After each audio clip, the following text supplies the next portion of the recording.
Welcome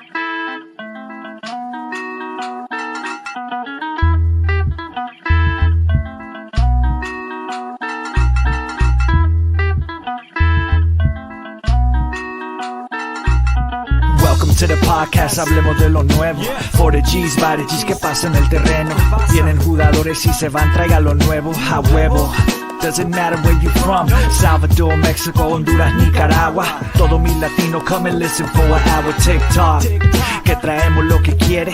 Todo lo que pasa dentro y fuera de las redes. Really? You don't know what it is. Reportamos con la lupa what we see at the digs. En las buenas y en las malas yo diré la verdad. Si cometen un error o tienen habilidad, la calidad del rival cuando viene a jugar. Facts. Yo no me muerdo la lengua. Got love for the crest in the city I came from. Los campeones de campeones y con copas mi race. No empezamos el programa, soy la voz de LA One. Soy la voz de LA One. Love. Yeah.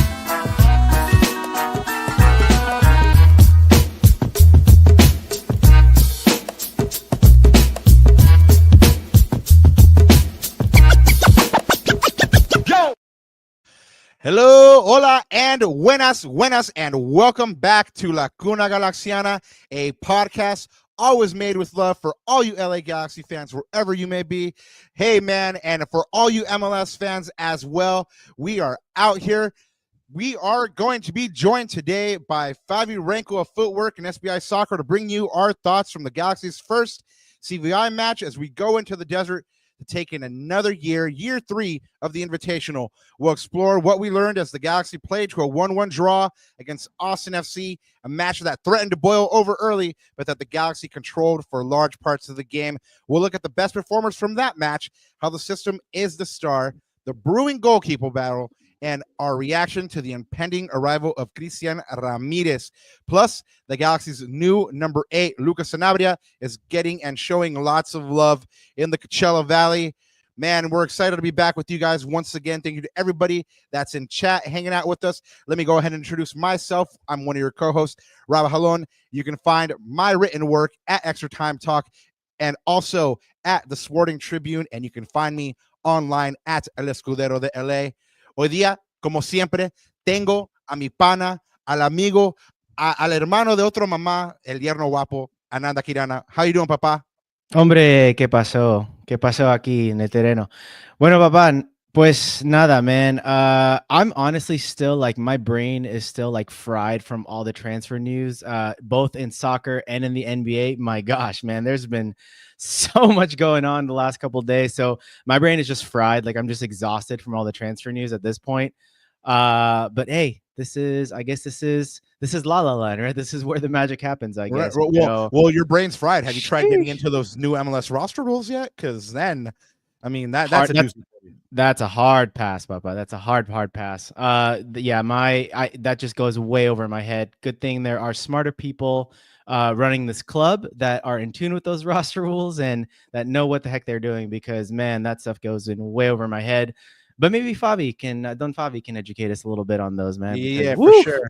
Well, we'll try to break those down for you guys in a little bit. But yeah, Ananda's right. These are some doozies and stuff like that. But yeah, man, Ananda, first game of the CVI, Papa. You know what it is. We back. We back on Thursdays. We're back messing up your Thursdays, and we have a game to talk about. So you know what it is. Go ahead and give us your one-word reaction. It's the first of the year, and then you know what to do. Don't miss your thing, Papa. Come on. La primera palabra de 2025, temporada 3 de la Cuna Galaxiana. Fíjate. Encouraging, man. Encouraging. There were some encouraging signs out there, I think, from multiple fronts. I think we'll get into that as we recap the game a little bit, just to see there were some encouraging performances, both from a team and an individual perspective. So yeah, encouraging. Good, encouraging start. What about you, Papa? What's your one word? Consistent. Man, okay. I've been harping on this since yesterday about how, yes, this team has stars in the lineup, but really the system is the star. I've been saying it, in all my interactions with folks. I said it in my article for the Sporting Tribune about my thoughts on the day, and really, yeah, man. We'll get into it, but yeah, for me, the system is the star. So consistent continuity, picking up right where they left off. I mean, that's what I like to see, right? Yep, absolutely. Yeah, for sure. Well, we'll get into it.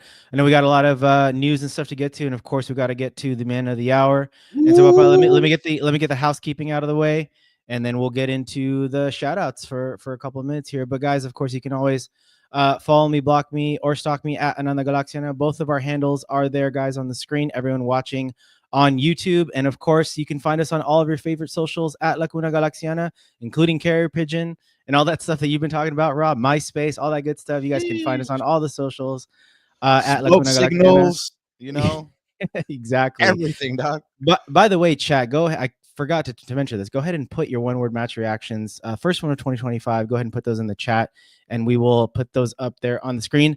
And of course, you can, if you have not yet, and you like what you're listening to, go ahead and subscribe to our YouTube channel, guys, at La Cuna Galaxiana, and hit those notification bells, because then you'll know when we have live streams on like we are right now, and know when we are live, and some impromptu ones as well, like we did with the Nag Boys last year. What do we call it? El Último Sueño. Right before MLS Cup. So that was awesome.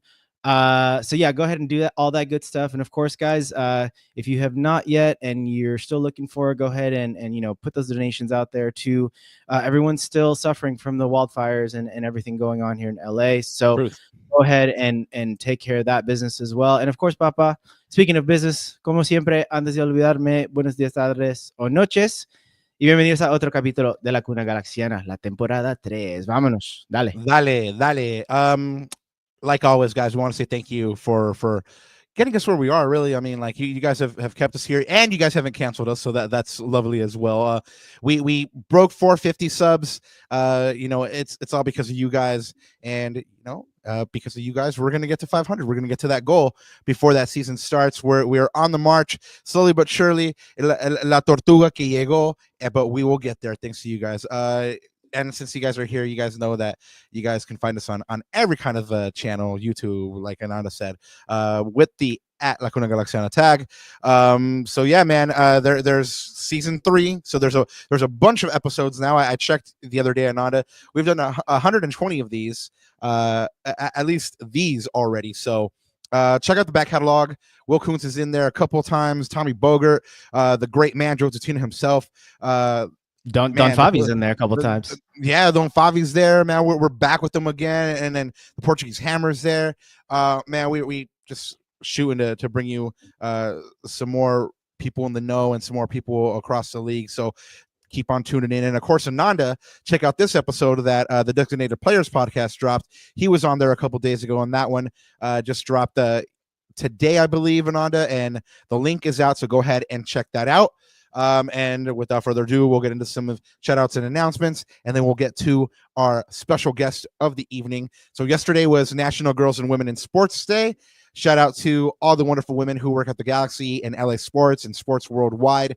Man, we've been lucky enough to have on amazing colleagues of mine. I mean, like Kate Casorena has been on here. Chatterjee's been on here.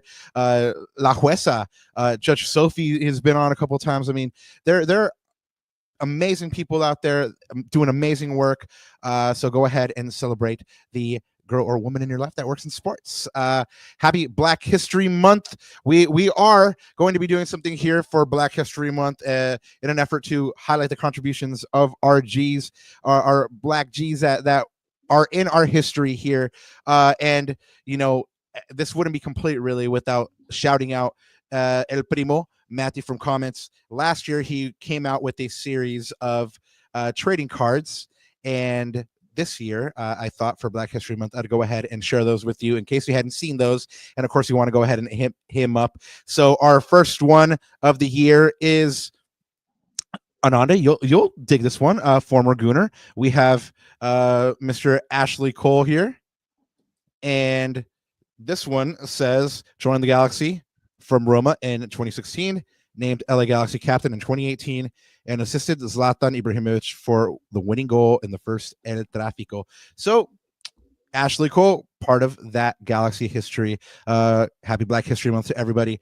Happy birthday as well to Martin Machon, the first Guatemalan player to ever play for the Galaxy. Back then, it wasn't the blue, white, and gold. Back then, it was green and black and red and a bunch of different colors. But still, he was defending those colors. He suited up for the Galaxy 67 times in all competitions, 12 goals, and he was a supplier for damn sure. 39 assists in his career with the Galaxy. And not only that, I learned a bit of trivia.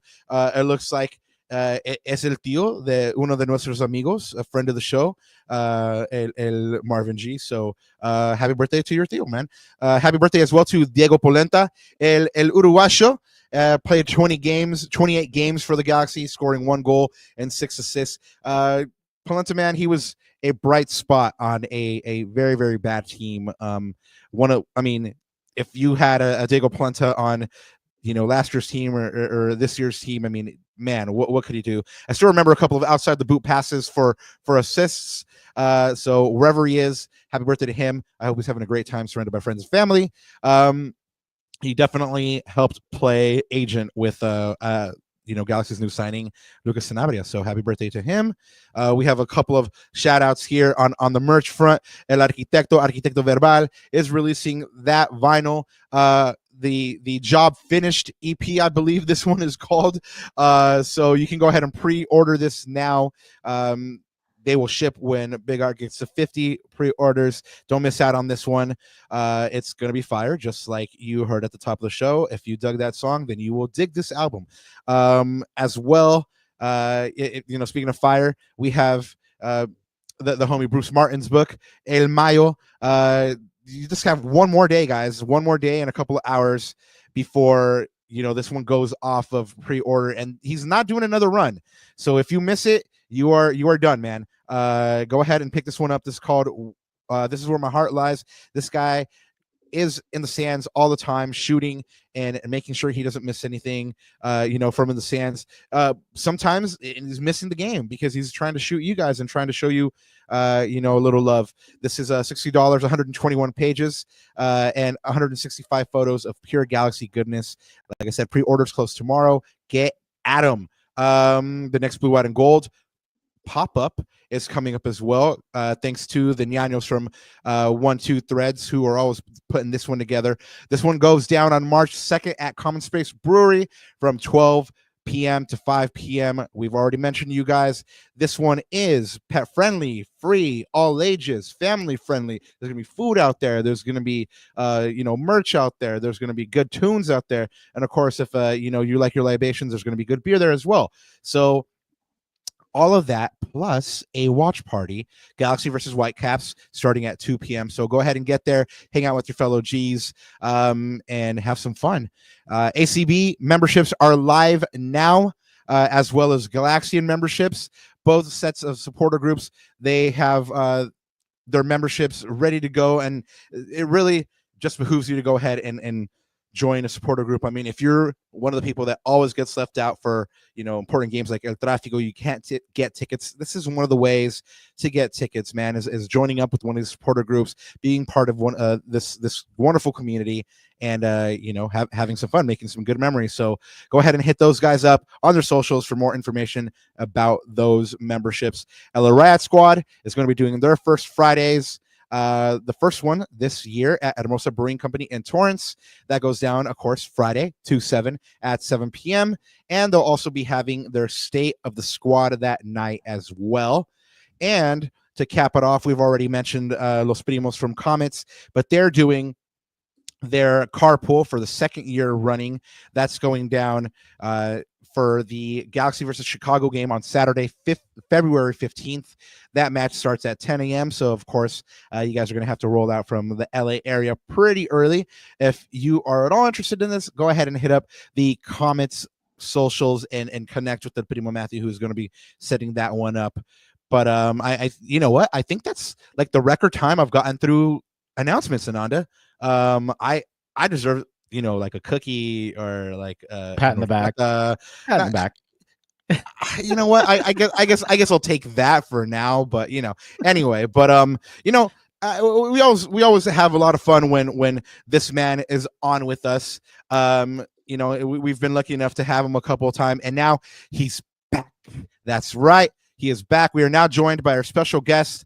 This Don is definitely one of our favorites. You've seen his byline in SBI Soccer, Area Sportsnet, theleaguescup.com, and his magazine, Footwork, continues to push the boundaries of supreme soccer coverage in the United States. Please welcome back Don Favian Renkel. ¿Cómo estás, papá? Hey, what's up, guys? Thank you so much for having me on. No doubt, bro. It's a pleasure. It's a pleasure. Well, first off, Bienvenidos, man. foremost, yeah, bienvenido y feliz año, bro. We haven't seen you in the new year, so it's beautiful to catch your face one more time, man. ¿Cómo está todo? No, everything's good. Thank you again. Yeah, Happy New Year. I mean, it's kind of crazy that this off season feels long and short at the same time. To be honest, it's so weird, but yeah, no, thank you so much for having me on, and let's get into MLS again. I mean, you guys had a short off season, but everybody else had a really long one. That's for sure. Yes, well, you know, if you're having a short off season, that means something's going right. We were very fortunate to not have it be like last year where it was like 3 months off, and Ananda and I were like, okay, there's nothing happening in Galaxyland. What are we gonna talk about, right? Fortunately, this year that didn't go down. But yeah, you're right. We're gonna get into everything MLS, CVI, get into some roster rules. I'm sure you know you're like looking at these, and if you're like me, you're trying to make sense of them. But you know, Ananda said, let's bring on Favi. He's way smarter than both of us. He can break this shit down for us. So, but before we get into anything else, please let the folks know where they can find you, where they can find your work, and tell us a little bit about what Footwork is doing at the moment. Oh yeah, thank you so much. You probably give me the best intro. You're the one that probably knows the most out of everybody, to be honest. So I really do appreciate that. But yeah, I mean, our little magazine Footwork is out at Coachella Valley. We just posted up a spread today, a little behind the scenes. Galaxy fans might see a couple of familiar faces in the spread. So if you haven't checked it out, definitely check it out. I just, I had a sit down with Edwin Cedrillo talking about his time last season for SBI, and that was a fun time at MLS Media Day. But you can find me on Twitter as well. I'm still gonna call it that. Us too, bro. Us too. Yeah. So it's been a great time. So I'm very fortunate to be on the show with you guys again.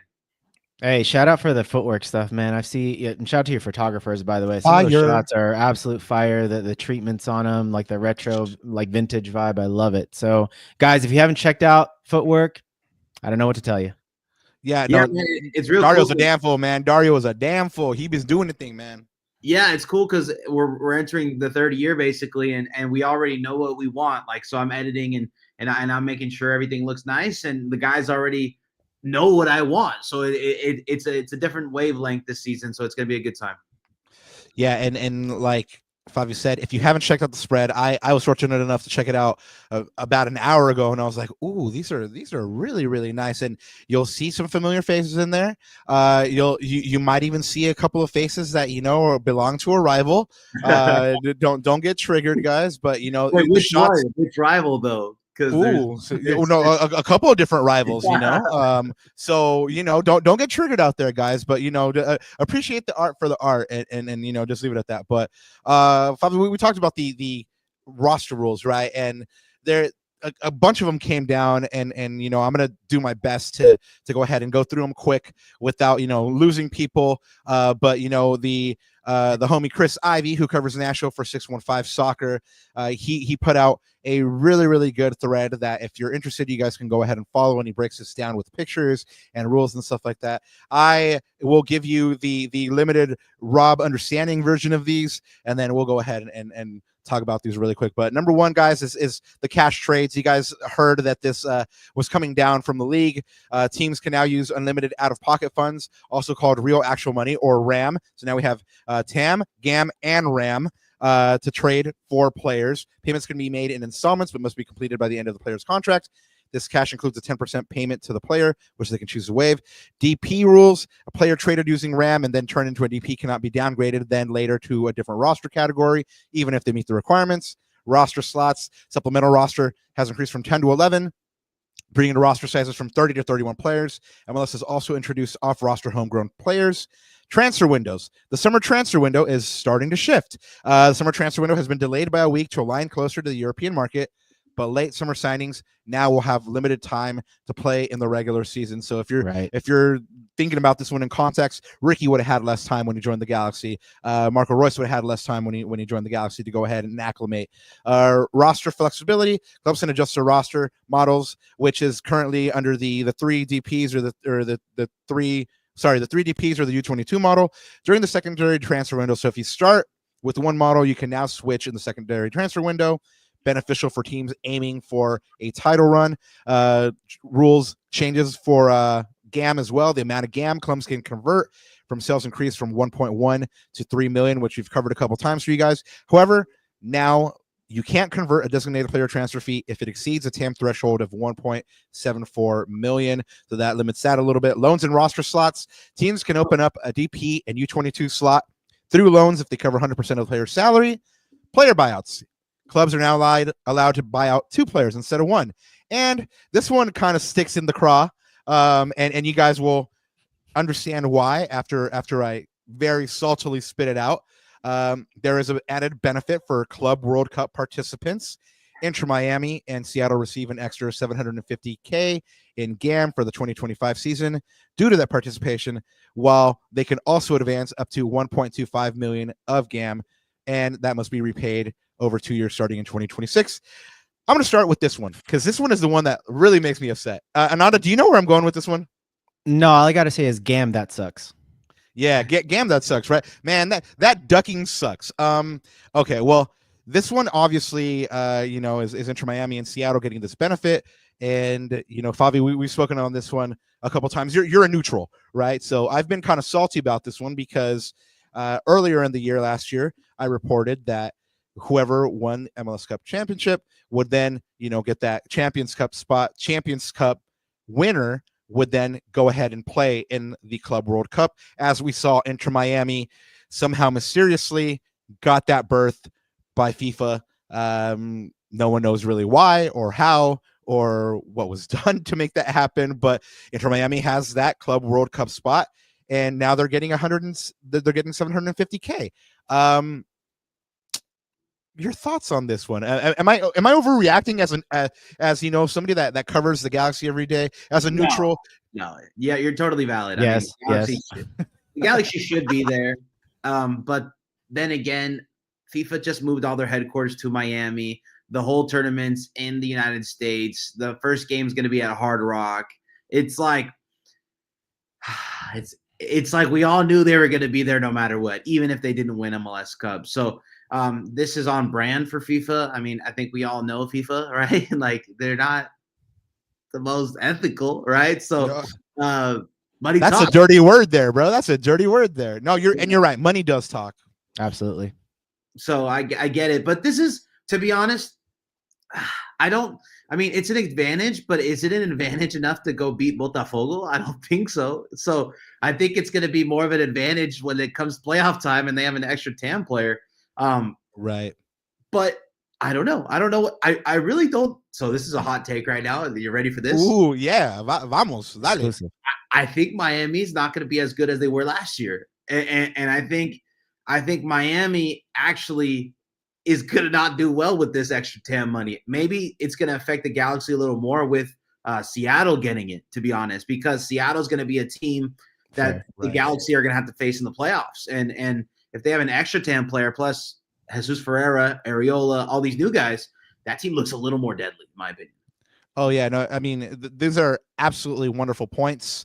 And you're right. I mean, I was kind of bitching to my wife about this earlier, and I'm like, you see how they do Miami? Like, they're just, giving them all these perks and stuff like that. And, then later I read that they were linked with an Ecuadorian player out of Barcelona, who, we call Barcelona because we don't give them any love on this pod. Viva Emelec all day. But anyway, they have a young player, an 18-year-old named Alan Obando. Pretty good. Miami's sniffing around for about 3 million. And I was like, yeah, let them pay 3 million for Obando. He's definitely not worth 3 million. So you're right. Maybe they don't spend this money wisely. Maybe they don't take advantage of it. Hopefully they do blow it on Obando. That would be excellent. From Campana to Obando, from Right. one Ecuadorian that was at Barcelona that couldn't score to another one. Let's do it. But regarding these rules, which one is the one that sticks out for you and is like the immediate kind of like plus benefit for this league or for any given team? Well, I wanted to give a clarification on one of the ones that if you trade a DP player that's outside of the threshold, you can't change it into GAM now. Cucho Hernandez, they just made like a 3 million or 4 million profit on it. None of that becomes GAM. So if you don't trust your front office, that money can go towards a new tennis court for the digs. It could go for something else. It doesn't have to go to the team. So that one's a little weird to me. I thought, all these kind of implications that we're trying to expand the roster, but then you can't transfer any of that into GAM is a little odd, a little backwards. I was going to say the increasing of the GAM actually that you can put into your team after a transfer. If it's a TAM player, that is a plus. I think that's a huge plus for the league. Also, if you loan out a DP, you open a DP slot, which is a huge plus because maybe you like the DP player, but he's not performing to what he's capable of. This is I would say like a Swiderski rule. You can loan him out, and then you open up a DP slot until you have the problem back on your front doorstep, right? So, no, that one I thought was pretty good. And of course, the cash for, trades, I think that is something that the league desperately needed. And who would have thought Dejan Joveljic was going to be the first one? Yeah. Oh, too soon, man. Oh, too soon. Like 4 million. That's a good amount. That is a good amount. That is a good amount. And arguably, I mean, if this would have been enforced maybe before when Matty Bogusz was around, could have kept him in the league as well. I think this is the benefit for this, which is not losing talent to competing leagues like Liga MX, for example. I think that's a huge win. If I put my pro MLS hat on for a second, I think that's a huge win for the league, keeping talent within the league and having levers to exercise movement within the league, which, by the way, guys, European leagues have done for centuries, and now we're just catching up. So there you go.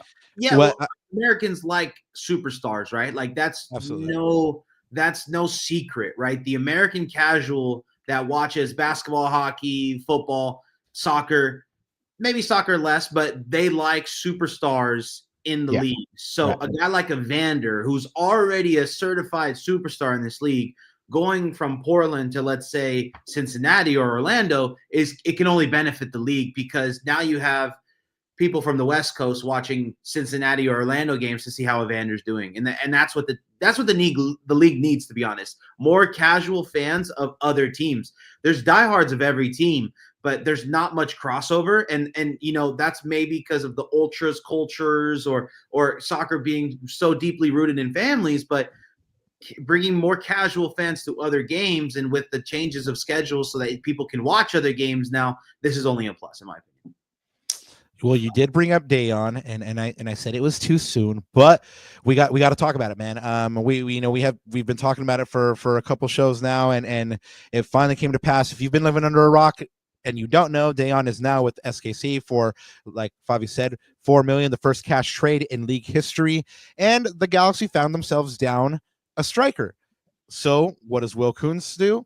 Per Tom Bogert, the stash, the man with the good gambit hair, that guy was the guy to report first on Christian Ramirez to the Galaxy. Christian Ramirez, a 33-year-old striker, will now return to his home state. He is a Santa Ana native, and he was in Columbus for 2 years. The crew will receive $500K in GAM, $250K guaranteed for the player who scored 9 goals and had 6 assists last year for Columbus. In his Columbus career, he has 23 goals over 77 total appearances. Tommy did say that they were pushing hard for him outside of the league as well. So this is, kind of what you guys were talking about here with keeping talent inside the league. America de Cali was pushing for Ramirez, and in the end, Will Kuntz gets his man to replace Dejan Joveljic. This player carries a wealth of experience. He's played for and found success with multiple MLS teams, including Minnesota United, Houston, LAFC, and the Columbus Crew, and he also played for Aberdeen in Scotland. His best year was in 2017 when he scored 14 with Minnesota. He will now be the 5th player who will play for both LA teams. And for me, I I got some pushback on this when this was announced. And I said, hey, I'm a fan of this trade. He's found success in this league. He knows how to score, and not only that, but the Galaxy system is set up for him to get space and to get chances. I mean, these wingers are going to go ahead and give him service, and because they're dangerous, they're going to go ahead and give him space. So, I mean, I honestly think that he is going to bed in quite well. Not only can he play as a striker, but if they want to go with a different tactical setup, he can play as the false 9 or as a cam. So I like this one, but I could be on my BS right now. So I'm going to ask you guys.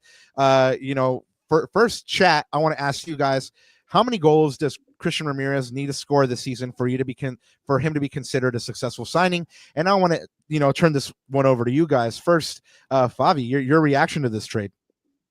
Honestly, I love it. I think it's a guy who's 33 years young. I mean, this guy doesn't look like he's lost a step at all when he played for Columbus, and I don't think he's gonna lose a step with the Galaxy's crazy wingers that they have. Honestly, you can put a door frame there and they'll score goals this season. So having a guy like Christian Ramirez is, for the price they're paying for him, like what? Like, this is maybe one of the best businesses I've seen intra-league this offseason, personally. I don't know what Columbus is doing. Are they just blowing the ship? First you lose Cucho, and then you lose Christian Ramirez, and for what, 250K GAM? You don't have an international slot you don't trade away for that money, So it's something where, no, I think the Galaxy came up on a steal. To be honest, he goes back home. I mean, this is a guy who's gonna have his family at every single game, which is always a plus because exactly. Everybody plays well in front of their parents or the girl that they're trying to impress. Yeah, you want to ball out, man. No, but yeah, exactly. So it's something that it's a good partnership, and I think it's going to be a very fruitful one. You mentioned, what is Columbus doing? Are you surprised at all by this move from the Columbus front office? I mean, they just sold Cucho, like you mentioned, to Real Betis. They got a good amount of money for him, 16 million, but that only leaves Diego Rossi from that front three that won MLS Cup. I mean, like you said, what are they doing? Were you surprised, or could you kind of see something on the wall, writing on the wall?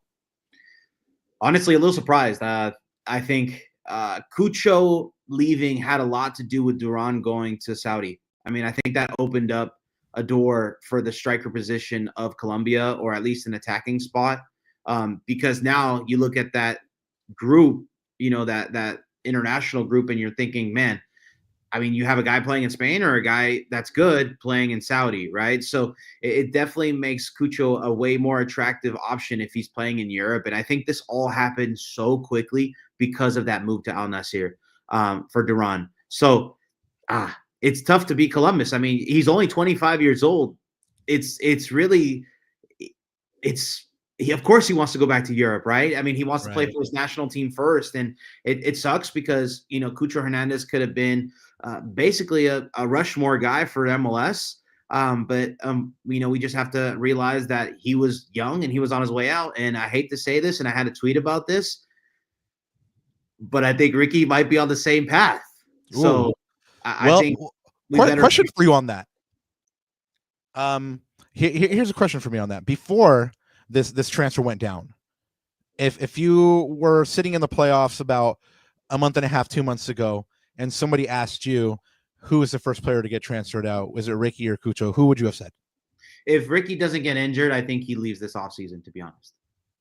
My feelings exactly. Even though Galaxy fans might not want to hear that, chat, you may want to cancel me, but that seems like it probably would have been the way of things. But Ananda, I haven't gotten your reaction to this transfer. Ananda actually was the one who let me know, hey, stash bomb, right? I was on my way to the CVI with the homie Marvin. A shout out to him and his lady, who were amazing road dogs. And he let me know. So beyond that, though, we did not talk about it. So Ananda, what are you thinking about this one, man? Did you were you surprised? Do you like this move? Are you concerned at all about his age? Yeah, I mean, I don't watch that much of the Eastern Conference. So I'm just basically giving my opinion based off of what I'm seeing in terms of empirical data, right? Stats, sort of what the scouting reports are, but in the games that I have seen him, I mean, again, most of his production, he hasn't gotten many starts recently. I think one of the criticisms with him amongst the Galaxy faithful is the concern of minutes, right? Can he handle that starting position in terms of a minutes load? So I think it's interesting, but here's all I'll say, which is I always go back, man, to every time we have Will Kuntz on or every time we hear from the Galaxy front office or the coaching staff, and they always talk about these high character guys, winners, right? Champions. You look at this guy's profile. He knows how to win, Rob. He won with the Columbus Crew just 2 seasons ago. He scored game-winning goals, I believe, in the Eastern Conference semifinals and finals on their way to MLS Cup. I think I tweeted about that. So this guy scores big goals. And what was the one thing that I was worried about in terms of Dejan's departure, which is a big game player, right? Especially in that number 9 position. So he may not play as many minutes, but if he can get us through the first half of the season, score, I don't know if I'm going to put a number on it, but let's just say he scores like what chat's saying, about 10 goals, something like that, 8 to 10 goals. And you figure out, I've talked about this before, flexibility coming into the summer, right? Will Kuntz has said it before that summer or the European transfer window usually is the most efficient window to get things done. This is a very inefficient transfer window. So if at that point you need extra attacking power, well, guess what? You got a U22 waiting in the wings, right? So I think that's the way the Galaxy are playing this. But if I go back to the player for a second, look, I'm not going to say no to a guy that's just won the Cup 2 years ago. It looks like he has really good box threat, aerial threat. What did I say before, Rob? All we need is a guy to just get in that 6-yard box and he's going to score tap-ins and feast all day. All the highlights that I've seen are, him towering over defenders, getting headers inside that 6-yard box, that penalty area box. And that's all we need, man. So, can't say no to an experienced head. I get all the, concern from a fan's perspective, but just like anything else, we got to see this play out. But, I trust Will Kuntz in the FO. In their scouting department. We do have a comment here in chat by Super McNasty. Right on, bro. And that one says, check the sources. LA is going to sign a U22 striker from Botafogo. We'll check that. Yeah, we'll be up on that here pretty soon, guys.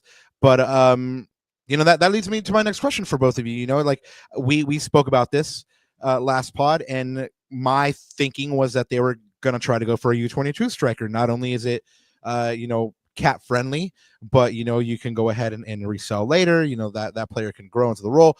But you see Christian Ramirez come in, who like Ananda said, has a fine CV, fine profile.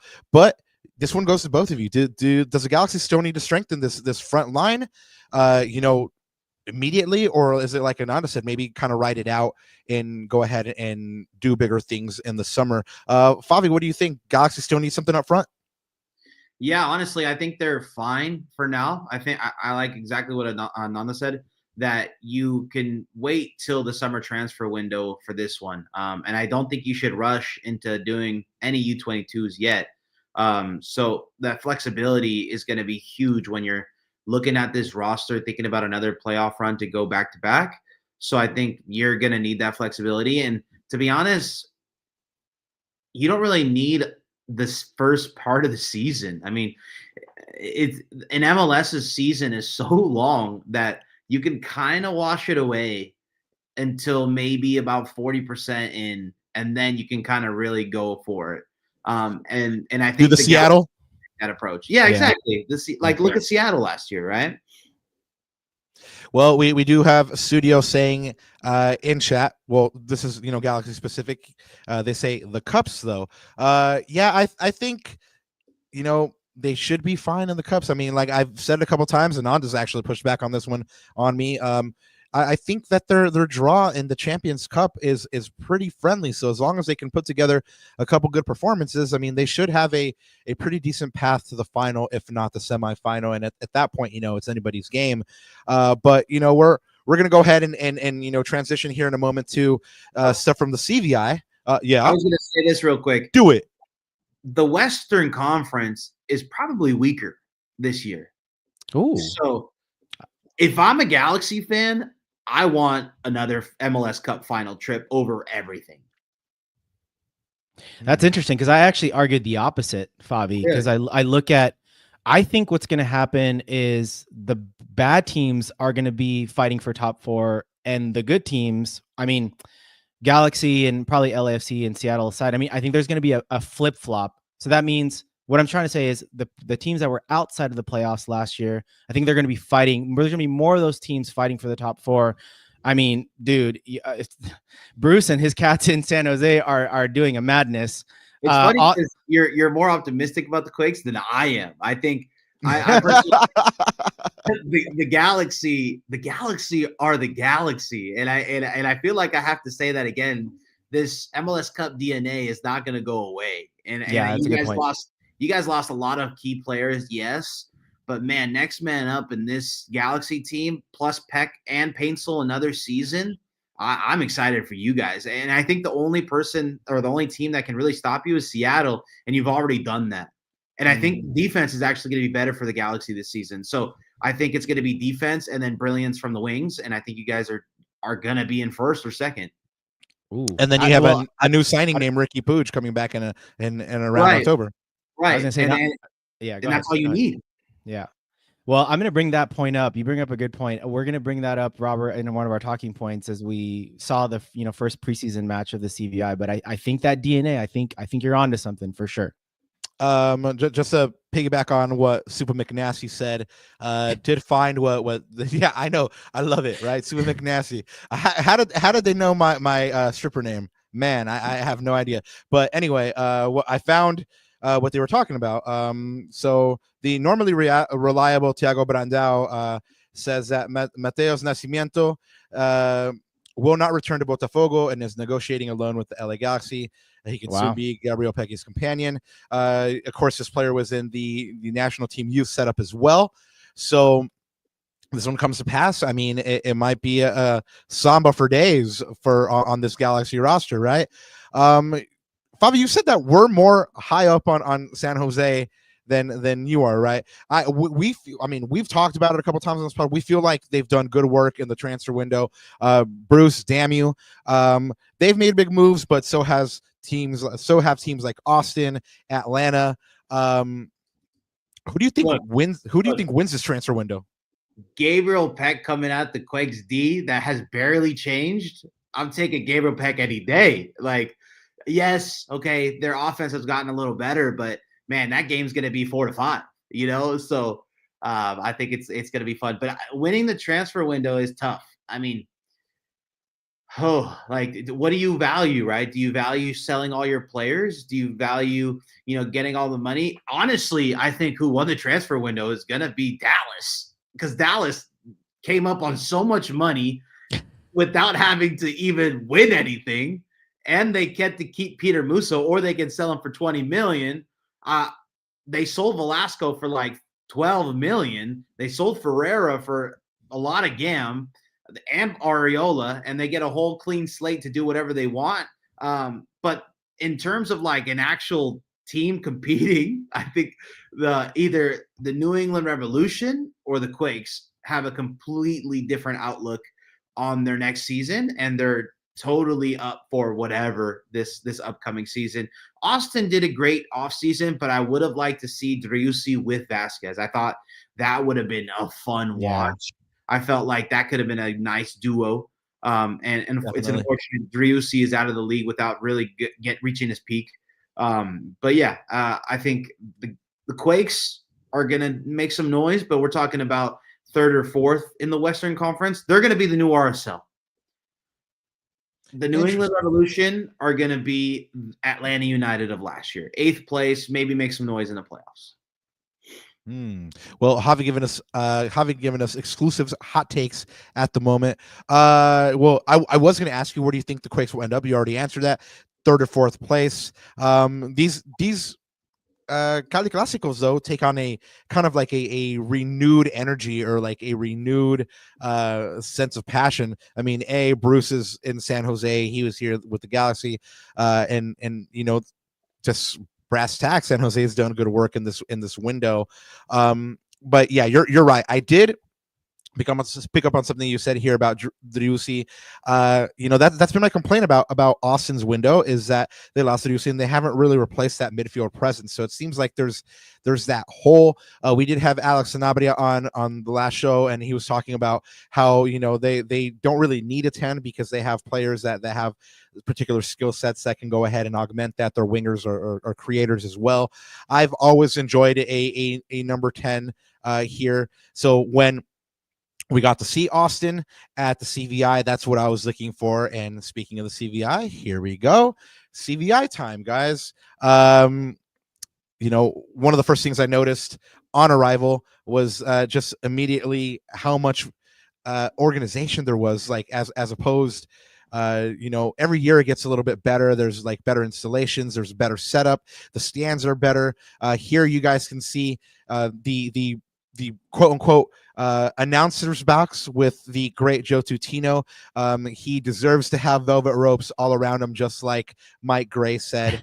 He was there calling this game. Other things that jumped out to me automatically, guys, were, we've mentioned Dayon a couple times. He was there with SKC. Here he is in action, just totally breaking my heart. But shout out to Total LA Galaxy for this photo. And then this one's the other one that was really, really weird. Mark Delgado with LAFC. Nah. Less of that, man. That doesn't look right. Yeah, it doesn't look right, but he played damn well for them. He was probably I saw not this entire game, but portions of this game, and he was probably their best player on the field. So that's really where it kind of like starts to stick in the craw, right? The Galaxy also had Lucas Sanabria now at the CVI. He was in full training gear, but he did not play. He was there signing autographs. He is your new number 8, and this was also courtesy Total LA Galaxy. Favi, es tu paisano.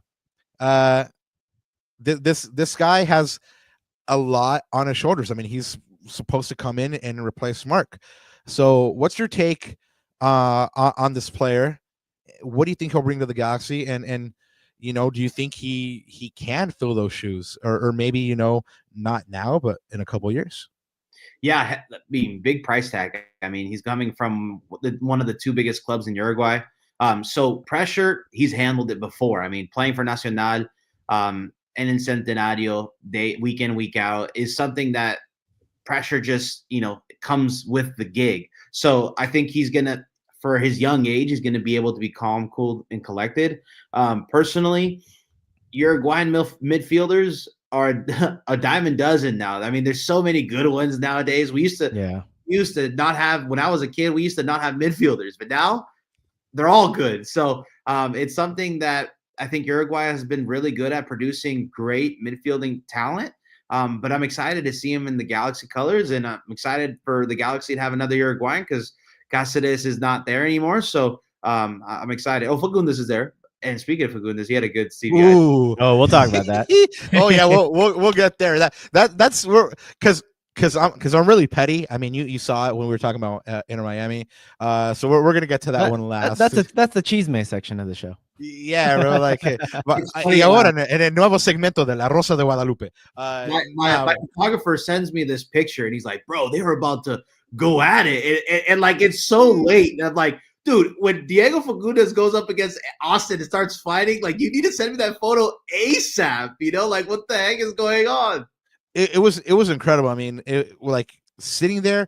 I mean, you saw kind of like the ball coming over the top, and then okay, this is a good 50-50 battle here. Let's see what happens. And then what happened was this, man. Well, anyway, we'll get to it. But let's talk about this game first, right? The Galaxy go into this game against Austin. They battle to a 1-1 draw. Goal by Gabriel Pecchi early in this match in the 9th minute. You see 2 entirely different sets of Galaxy players here from the first half to the second half. Like I mentioned, Gabriel Peck scores in the 9th minute, but as happens with the Galaxy, they concede late, the 77th minute, and not even in a good way. It's just Aude doesn't take his man to the touchline. Then Esenia just doesn't clear the ball. It pops up in the air, and Bukhari is able to poke it home. So this one ends 1-1. No major alarm bells out there that I saw even with the second string, I felt like they were pretty well put together. And this is one of the things I've been talking about or harping on since yesterday. Yes, there was no Marco Royce. Yes, there was no Joseph Paintsil. Maya Yoshida wasn't on the field. Of course, Ricky Puig is injured and he wasn't there, or any of the departing Galaxy players. But the system that Greg Vanney plays is allowing this team to be successful because everybody knows their role or is buying in. There's not too much of a drop-off from that first half to the second half. Yes, there was some of a disconnect. Some of these players are trialists. They're trying out for this team. They're in VCFC or they're depth pieces or homegrown pieces, but both lineups made chances. The second half lineup was a little bit more defensively. They were asking more questions of the defense in the second half for sure, but it was encouraging to see that a lot of these players in the Galaxy first team are right there in probably like mid-season form. I mean, Gabriel Pecchi was a monster. Mickey Yamane was progressing the ball well in that inverted fullback role. Even young players like Ruben Ramos Jr. knew his job well. He looked poised. He looked patient, and he wasn't trying to do too much. And there was even players like Miguel Berry, who, people just shit on this guy, and I don't understand why. He was getting in good positions. He was getting good looks. Unfortunately, he doesn't get a goal. It would have been great if he had gotten that back heel goal in I think it was like the 15th or 16th minute, but he did not get it. But Favi, you saw this team play. And again, I'm going to ask you as a neutral. Anand and I perhaps are a little bit too close to home and maybe wearing the blue and gold tinted sunglasses right now. But as a neutral, how much do you agree with this statement, right? That the real star of this team is Vanney's system. You watched this Galaxy team from the beginning of last season all the way to the progression to MLS Cup, and now in the first game of the CVI. Again, am I on some BS, or am I talking to Vanney for nothing, or do you think it's absolutely the star power that's carrying the day? Honestly, I think it's gonna have to be Vanney for a lot of this season.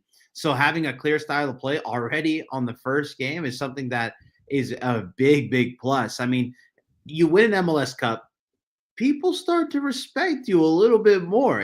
People start to buy into the system.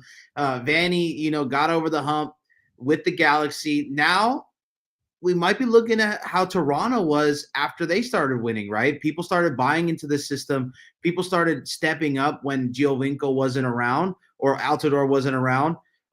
It's going to be fun seeing what players truly buy into the system. And the trust is there now because the cup is there in the trophy cabinet for sure. But no, 100%. It's the style of play. It has to be.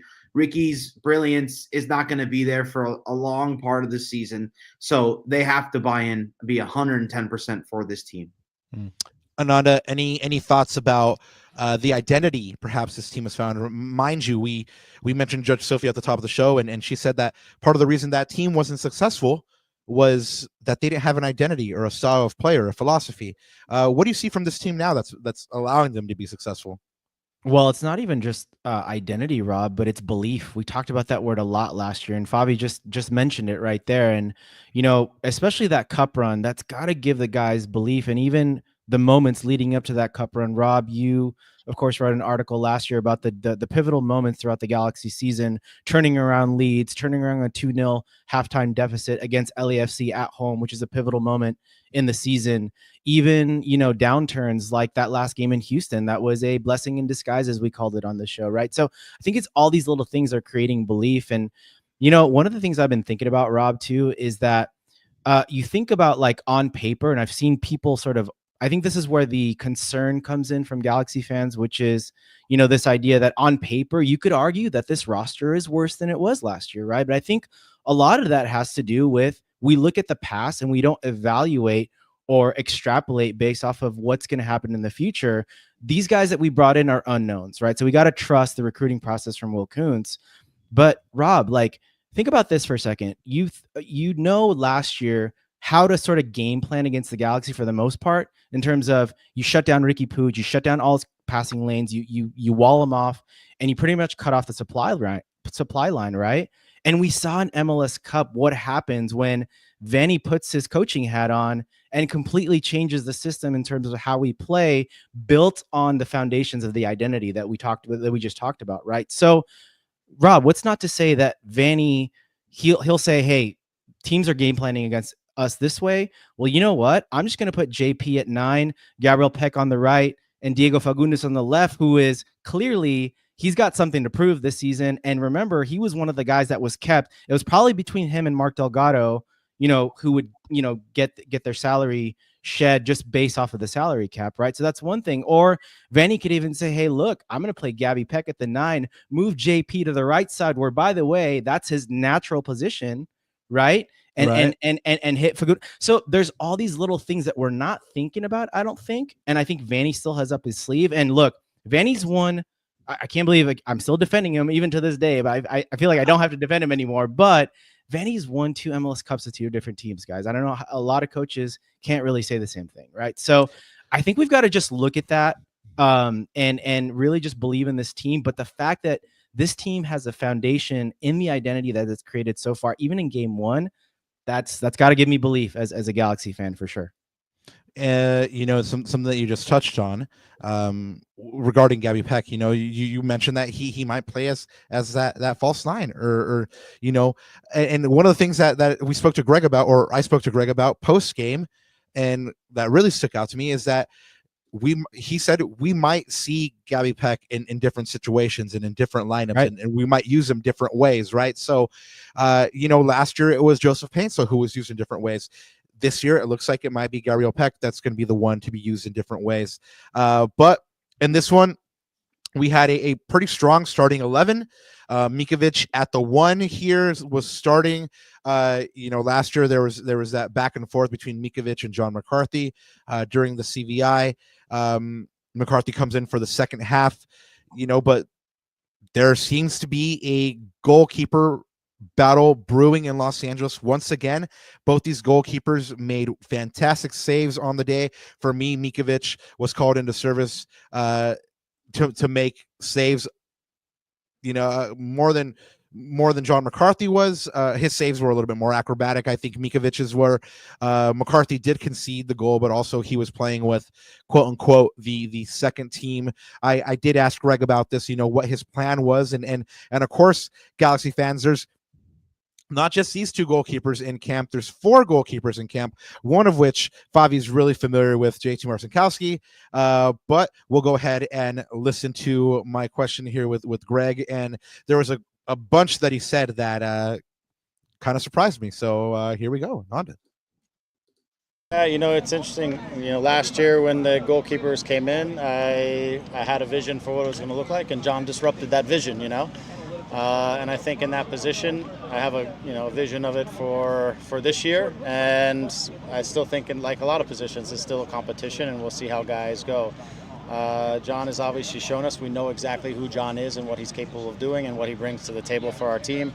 In the moments that Novak got opportunities last year, he looked really good as well, and so I think it's important that we allow them to compete for the position, and we're obviously grateful for John, what he did for us last year, but like everybody, it's the start of a new season and it's a new competition, and they'll work through it over the course of preseason. They're very different types of goalkeepers, so it's important to see in this team which goalkeeper is giving the group what they need on any given day and inside of matches, and so the last game John started, and this game Novak started, just because it's right now we don't have enough players that it looks like a first team. It looks very much like a first team and then a second group, and so each of those halves are different. Sometimes the goalkeeper who plays in the second half has to do a lot more defending and making saves. In the first half, it's a little more control with the feet and things like that. So we're trying to give them both a look at each of those things as we prepare them for the season.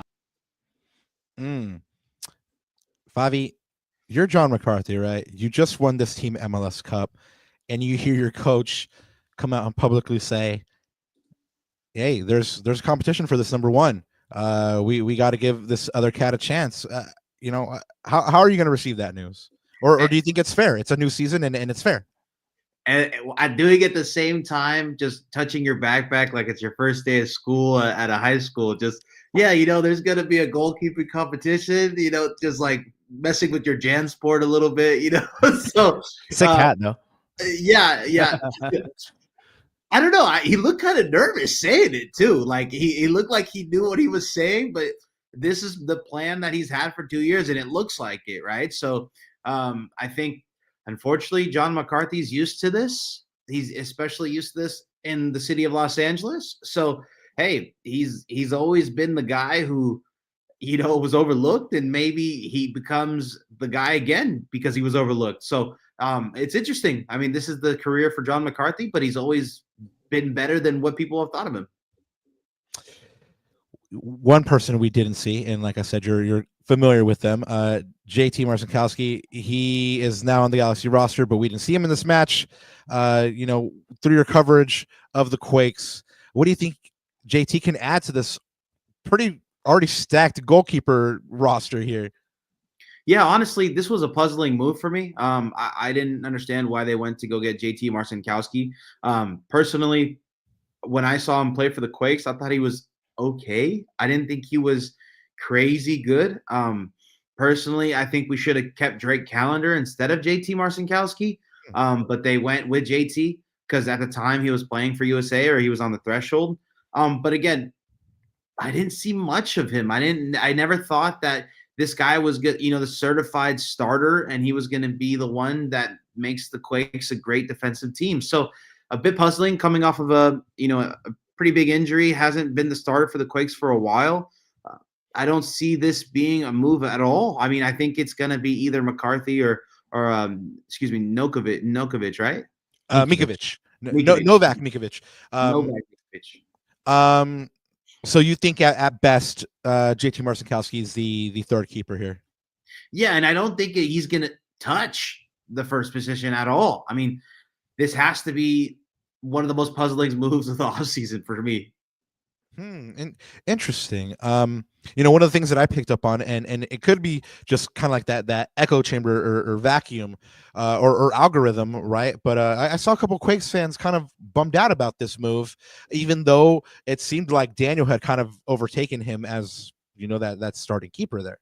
And Daniel was great. So the people that are bummed out about JT is probably because on a personal level, he was a great guy. I mean, he was a person that always stood up for the Quakes during the bad years. Throughout everything, he was there. So definitely a fan favorite, but Daniel came in and just blew him out of the water. So it was a move that had to be made, just like Jackson Ewell, but that's for another day. But yeah, yeah, it's or my paisano Grueso. Oof. Yeah. Oof. Yeah, I mean, I don't know. I think that's this is Luchi Gonzalez's guy. No matter how good he played at the end of last season, that's Luchi's guy. We're gonna get rid of him. Yeah. Rob, really quick. George Escobar says, I think McCarthy always knew this, though. You don't spell a mill to ride the bench. He's talking about Mitrovic there. I think McCarthy was always going to be a transitional keeper, and even he knows it. I think that's really interesting, man. And even Greg said, he had a plan last year in those comments. He had a plan last year. And John McCarthy disrupted it. And fair play to John. By the way, both Johns, right? Because John Nelson took over the starting left back spot. And I'm sure he disrupted Julian Aude's plans as well to start, injury and all. But yeah, really interesting. I mean, this is what we want. We want competition for places. And this is why we pay Greg the big bucks to figure out who your rotation is and who you start and keep everyone happy. Last year, John disrupted it. He went with John, and John was between the sticks when the Galaxy win MLS Cup. Another player that we saw, and maybe this gets this gets John to, ponerse las pilas. Maybe this is what he thrives off of, right? So Ponte trucha. Yeah, so maybe this is Greg's plan too. That's a good point. No, definitely. Competition. If you have someone breathing down your neck, you're not going to be taking it easy, right? And like you said, if you're saying these comments on JT Marcinkowski, and he's not going to be that guy to push John McCarthy, and you need to light a fire on him. Like, hey, guess what, John? Your job isn't secure. You better get on it because Novak is right there. And not only that, but Novak publicly agitated last year for getting that number one spot, and after he didn't get it, he went so far as to request a move away because he felt like he wasn't getting the chances. He put in a couple fine performances, and then we didn't see him again. So going to be interesting to see the way this one plays out. this young man on the screen. Yes, San Diego didn't come steal John McCarthy, to be honest. Oh man, don't give him ideas, Favi. Well, I mean, they went to go get CJ Dos Santos from Miami, which I'm like, I don't know what's going on here.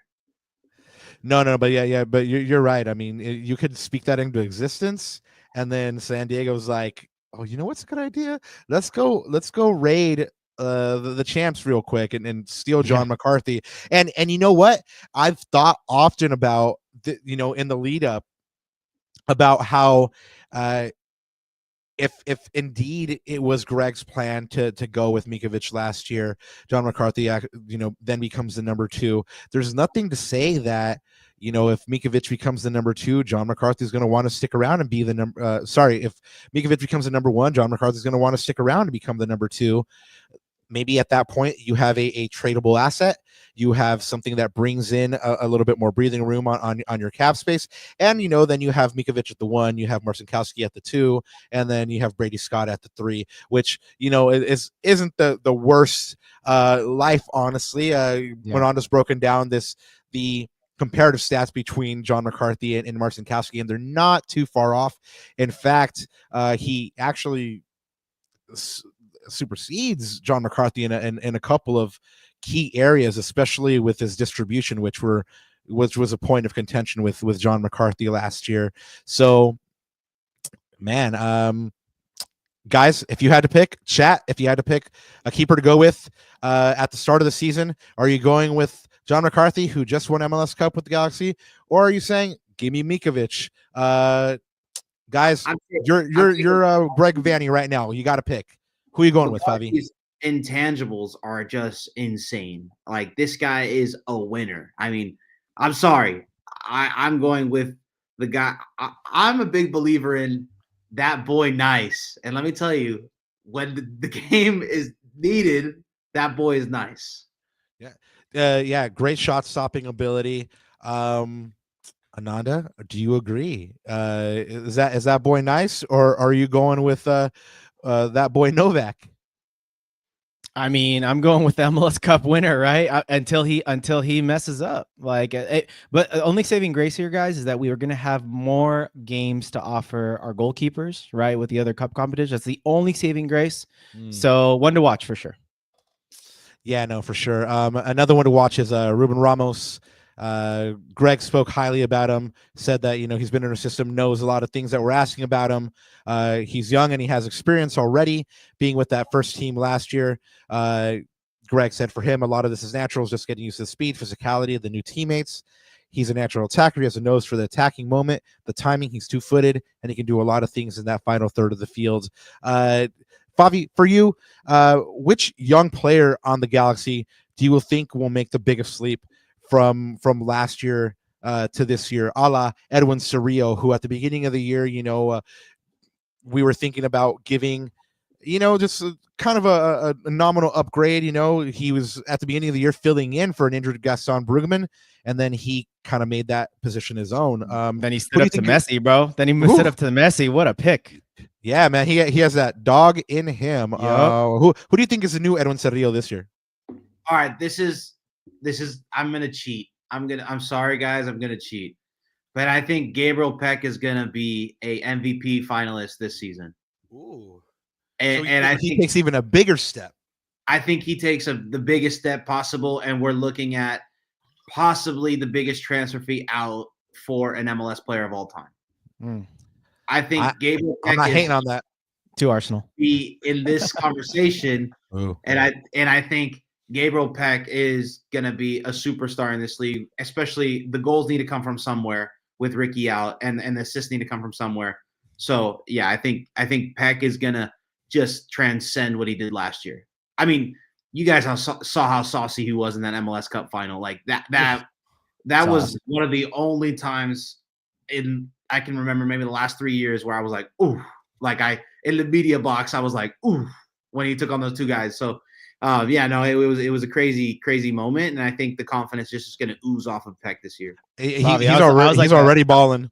I was like that all season, man. All season. That guy was giving me was oohing and ahhing. I had one of our good friends that we play footy with on the weekends. He's a huge Vasco da Gama fan. He got to see Gabriel Peck, and even he was like, man, as he matured with this team, he just got better and better. I mean, the guy's like Sophie calls him like the roadrunner, like the guy, like the ball sticks to his feet when he's going at full speed. It's really ridiculous, man. Hey, look, I don't want to take credit for this, but at the All-Star game, I was his translator when he was trying to get his family some Sprites. I'm just gonna say that I have a moment with Gabriel Peck where I was trying to translate in Spanish to the Columbus guy who didn't speak Spanish, and I was like, man, Gabriel Peck doesn't speak Spanish, and I'm like trying to understand Portuguese a little bit, and then we eventually got his family some Sprites. So I'm just gonna say, maybe that helped him.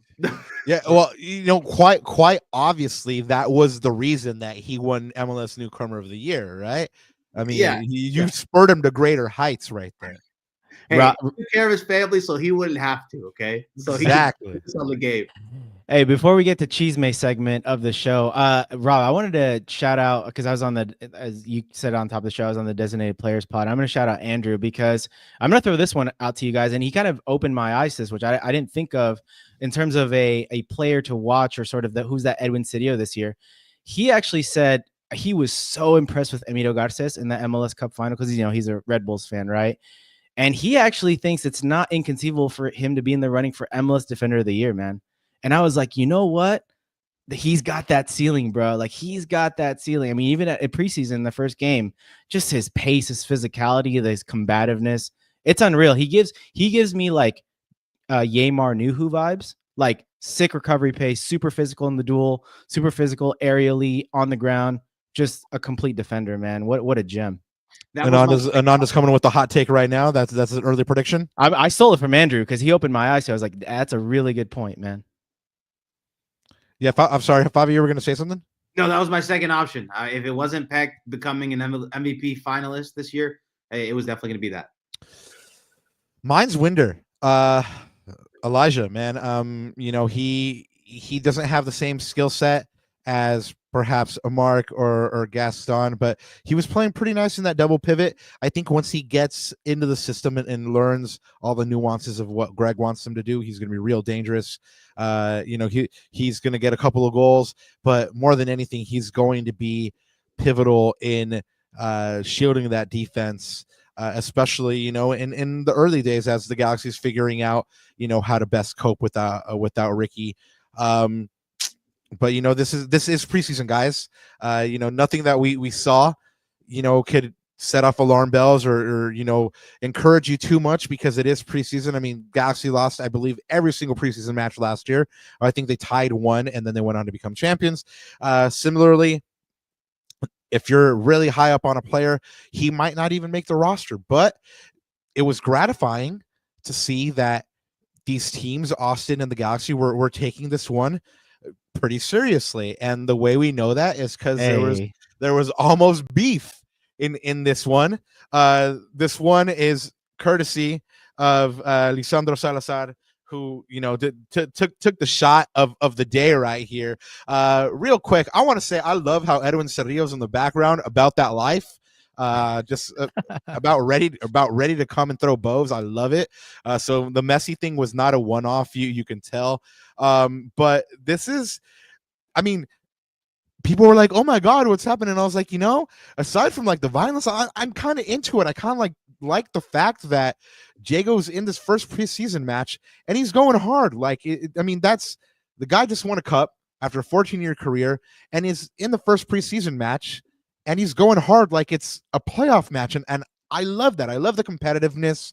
Again, I don't love the violence, but I love the fact that they're taking this one seriously. Guys, you saw it too. I mean, Favi, you got that picture. I mean, Ananda, what'd you guys think about this? Favi, what was the first thing that popped into your head when you saw this? You were like, "Oh man, that's totally unnecessary," or you're like, "Okay, I like the fire." No, I said this is the photo of the day. Why'd you send it to me so late? I was pretty mad. I got this so late, to be honest, because my photographers are great. Don't get me wrong. But when it comes to knowing viral moments, man, oh man, do I need to step in. And this is one where I was like, I need to post this ASAP because this one is lovely.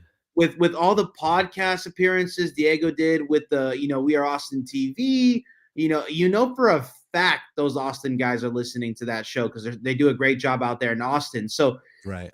There is a little bit of bad blood here. Why is this LA Galaxy guy getting so much love from Austin? Like, who does he think he is? He just coming off of MLS Cup. And Diego Fagundez is a bit flamboyant with his personality. He in our footwork spread, he looks directly at the camera, the same guy who took this photo, and he points right at it, right? So this is a guy who knows where the cameras are and wants to be in the forefront. So you're a new Austin player. This is a guy who, is been all around Austin, but he's a Galaxy player. You might take a shot at him. So this is something that I saw right away, and I was like, no. This is something that's juicy. This is the shot of the day. So I don't like posting violence, but because of the backstory, I thought this was something that needed to be posted. So yeah, no, this was a great photo, and I'm glad it landed on my phone at 5:30. It's instead of 2 p.m. Oh man, but you know what? Better late than never, because you're right. This really is the photo of the day. I mean, there's video and stuff like that of this moment, but this is like it's classic. Like I said, my favorite part of it is the Edwin in the background. But Ananda, you were watching this match from home or work, I believe. It's got to be a different feeling than seeing it there, because like I mentioned, people were like around you were like, oh look, like people. I mean, that mob mentality was like, oh look, a fight, let's like cheer them on, But how did you catch this, Ananda? Like what were you thinking when you saw this? I didn't catch it live. I was actually making lunch. Me and my wife were just making lunch, and then all of a sudden, like, I hear Joe Totino on the call. By the way, shout out Joe. Just love hearing his voice again. Awesome. And like this, I was like, ¿Qué pasó? ¿Qué pasó? And even my wife's like, Dieguito? ¿Qué pasó con Dieguito? And so we had to rewind it and like figure it out, right? Because the side story, or the what do you call it? The inside joke between our wives and Diego Fagundez, man. We'll tell that story one time. It's super funny. But yeah, I mean, like, again, I think the backstory is interesting, but to be honest, man, I think the fallout of this was even more interesting. And that's when I really caught up. So why don't you get into that, man? That was when the juice came in. Well, sure. Like Marinita and Ananda's wife was surprised about Diego getting into beef. It was kind of new for me as well. I hadn't really seen Diego like this, and honestly, like in retrospect, after seeing what happened and what he was upset about, I'm not surprised that he got into Svartalk's face. I mean, if you guys didn't see this play go down, like I mentioned at the top of the show, it was a 50-50 ball. Diego and Svartalk are both fighting for it. They both kind of go shoulder to shoulder and they go down. And if it had just ended there, it would have been fine. And I think both players would have gotten up and said, like, you just keep playing. Unfortunately, Svartalk thought appropriate to kick out at Diego. And we have that in the next shot here. And if this had been a playoff match or something like that, this has got to be either a yellow, if not a straight red, for foul play, for dangerous play. Again, this is preseason, so you don't expect to see this in preseason, and so Diego obviously doesn't expect to see this in preseason either. This kick out with studs up into the knee. So he reacted how probably anybody would have reacted, which is, yo, son, like, that's not cool. Let me get into your face. And then the teams went out, got involved. Ilie took part in separating these players. Miguel Berry took part in separating these players. But in the aftermath, Favi mentioned, why is a bunch of Austin giving this LA Galaxy player some love? I think that might be over now, because Diego was not quiet about this incident online. Not at all. He was a savage too, and I loved it, because you don't normally see players just go right back and forth with people like this, and I love the realness.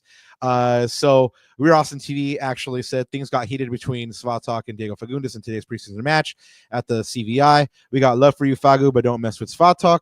Then the false nine says Diego did not want that smoke. Diego responds, I wanted it all, especially after a dirty kick out. We had another person say Svatok going off, Ilya cradling him like a baby, head pat by Bureau. This is peak shithousery. Fagundez responds, my face and neck looking good. Does his? I don't know. Seems to me like Svatok got that scratch on his neck. You have another commenter says, pinche vato cagón. And then Diego says, no diría eso cuando tu equipo, ... 4-2. So you know which fan base that's coming from. You have a couple more here. Somebody says you should work on your punching skills. I'm just saying, Diego, and this is I think the most savage one of all time. And honestly, like if this had been me, I probably would just like cancel my account right now. He says, I'm out of here before I make your podcast bigger than it should be. Yeah, this Damn. one was good. This one was good, dude. I read that one and I was like, whoa, dude. No, that would kill me. Like I feel bad for this guy. Like I said, I would have to cancel. I would have to like just hop off of Twitter for forever. Savage. Hit him deep. Diego says haters will hate. I just speak my mind and show the truth. Love y'all. We had another comment. Glad you have the courage to tweet all this yourself now instead of having your dad do it for you like normal. First off, don't put my daddy's name in your mouth. Second off, Diego says, I'm just here trying to help some friends grow their podcast. They getting more likes than ever. Just out here fishing. Going back to the jugular on the podcast right there. And there it is, folks. I mean, it was Curious Day when it happened, so I don't know how people are defending Svatok. Fagu doesn't retaliate for nothing, and this is what I'm saying. Diego's not a dirty type of player, or un peleón, a player to come after you for nothing.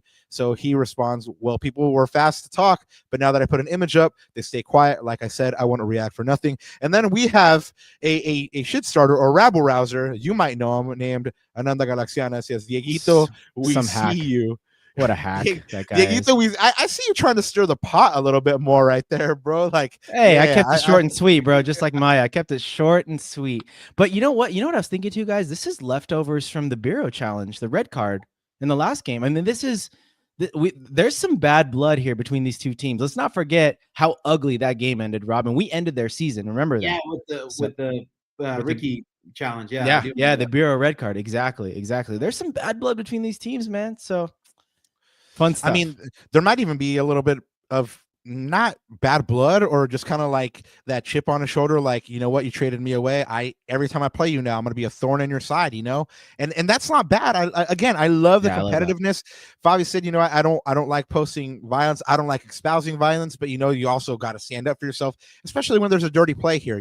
I saw it in real time. I thought it was dirty. I see the slow-mo. I see the still shot. It was dirty. And any way, shape, or form, if this had been a regular season game, yellow card. If it had been a playoff game, maybe even a red card. Who knows, depending on your ref, So how bothered by this was Diego, you ask?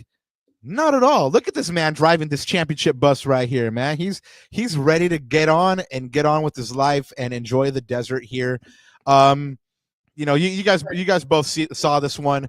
Can we say that MLS media has reached a different tier this year already? Oh, yeah. We're talking about beef from a podcast. We're going at the podcasters.